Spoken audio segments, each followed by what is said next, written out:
What's up YouTube? Welcome back to the channel. In today's video, we're talking about everything emergency communications.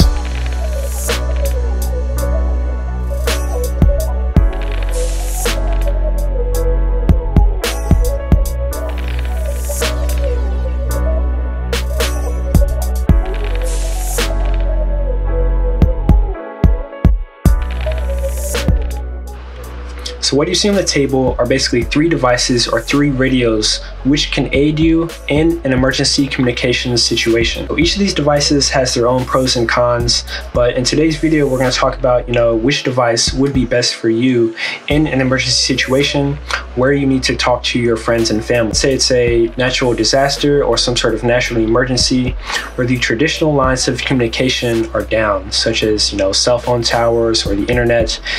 What happens if those traditional outlets are gone and you need to still talk to your friends and family? In this video, we're going to talk about which one of these devices could help you in that sort of situation and which one would be best for you. So starting from left to right, let's just talk about what each radio is and the name and model number. Starting here on the left, we have the Anytone AT-D878UV. Right here we have the Midland X-Talker T51 VP3 walkie-talkie, and lastly we have the Garmin inReach Mini, which is a satellite communicator device. So as I mentioned, each one of these radios has their different pros and cons. Some require a license, some require a subscription, so you're gonna have to decide which one of these is best for you in an emergency situation to stay in contact with your friends and family. So let's just start over here on the left hand side and we'll talk about this one. Like I mentioned, this is a ham radio. This device actually requires that you get a license from the FCC in order to use it. You have to sit down for an exam, take the exam, pass the exam, and get your call sign. So just a couple months ago, I actually got my technician's class license from the FCC, or the Federal Communications Commission, in order to transmit on ham radio. So my call sign is Kilo 3 Bravo X-Ray Zulu. But pretty much ham radio is, you can think of it as similar to a walkie-talkie, but it just has much more capabilities and it's much more powerful. So with the ham radio, you can talk to one radio to another, but you can also leverage these things called repeaters, which basically take your transmission or take your signal, repeat it out to a much wider audience. So you can basically talk to people that are much further away.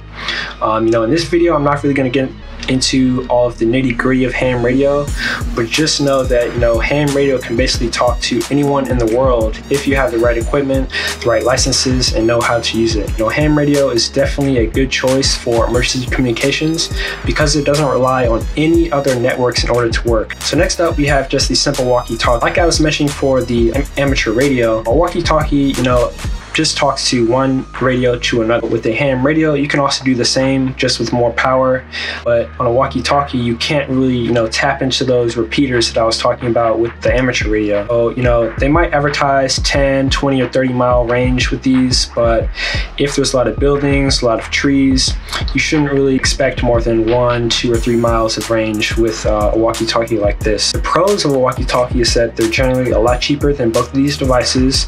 There's no subscription plan, there's no licenses, so you can just pick it up from the store and you're ready to go. I think this will be good for if you're driving two cars and you need to communicate to one another, or if you're out hiking or biking or something like that. This just makes it really easy to talk to another person even without a cell phone network. One of the nice things about this radio is that you can also tap into the NOAA weather frequencies, so pretty much anywhere in the United States you'll get weather.